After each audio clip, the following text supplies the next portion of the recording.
I was helping a client fill out a life insurance application the other day, and she asked me, why do they ask so many questions and get so detailed and need to know things that to her didn't seem relevant to her getting a life insurance policy?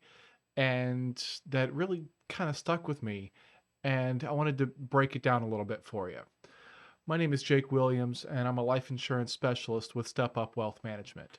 For more information on the life insurance process, the applications, the information, or how life insurance can fit into an overall comprehensive financial plan, be sure to subscribe to my channel and hit the notification bell. That way, you're notified immediately anytime I upload a video and you never miss one.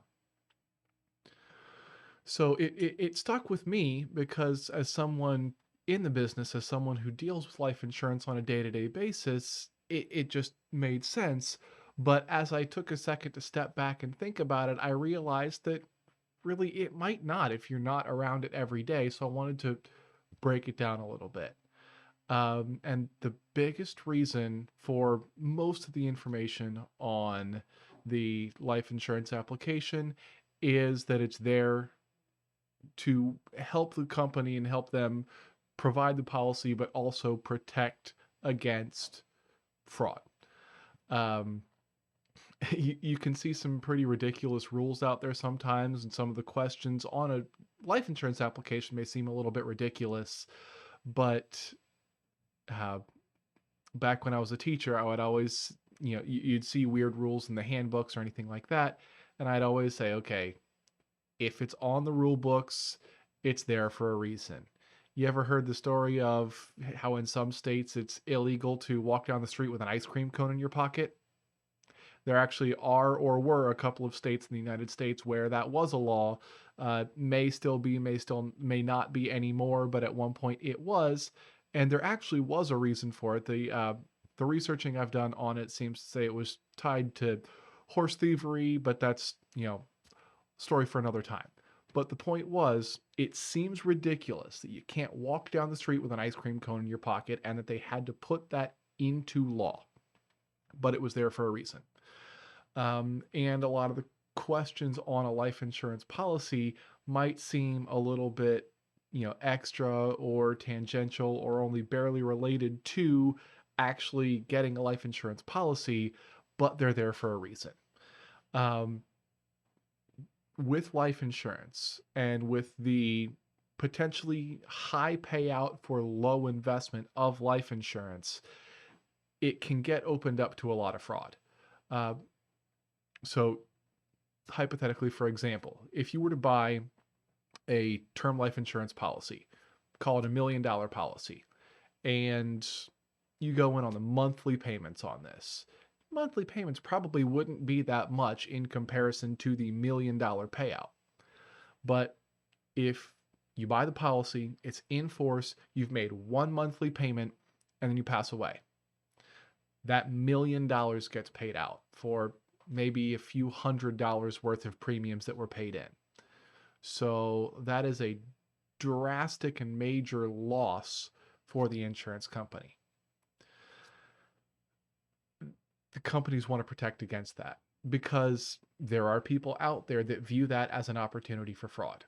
If you can get a policy and then have it pay out soon after the first investment, that's a major return on that investment if someone is looking to generate a lot of money quickly and they don't necessarily really care how they get it. That's the way it can be done. So that's why they're asking about your health. They're asking about dangerous hobbies. They're asking about, criminal histories, credit, things like that. That's why they check those things. Another one is, and this is one that client actually asked me directly, is why do they need to know about other policies that I have in place? What does it matter to company A if I also have a policy with company B? And it's a lot of that same thing of wanting to make sure that you're not trying to use the life insurance for fraudulent reasons. Uh, if you're someone that makes $50,000 a year, but you've got several $1 million in life insurance, you might be overinsured. And that could potentially lead to tax issues or fraud or other criminal liabilities if you are drastically overinsured for what you do, what you bring in, and what that money would be used for. That's not saying there's not a reason that you might need that much coverage, but they want to check. And if the amount of coverage for what you're bringing to the table seems drastically off, they're going to want to check on that and make sure there is a reason for it. So all of the personally identifying information, all of the financial information, all of the, historical information is there to make sure that the company knows what they're getting into when they issue this policy and that they don't end up being involved in some sort of criminal scheme.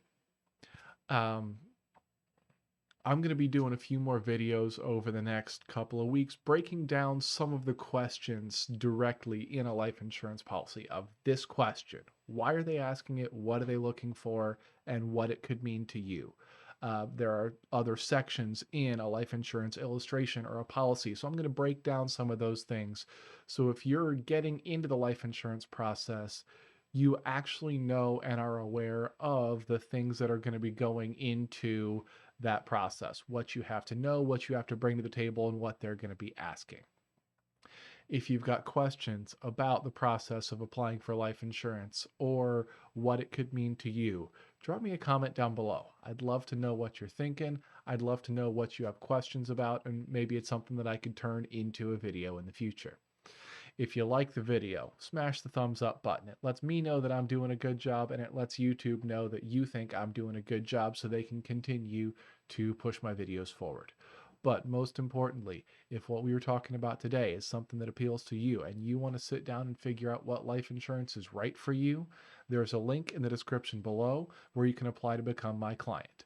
Check it out. Go click it, takes you to a masterclass. We do some fact finding, and then we sit down and figure out a time where you and I can figure out what you need for your life in your circumstances. And we make sure we help you take care of your now, your future, and beyond. Thanks for watching.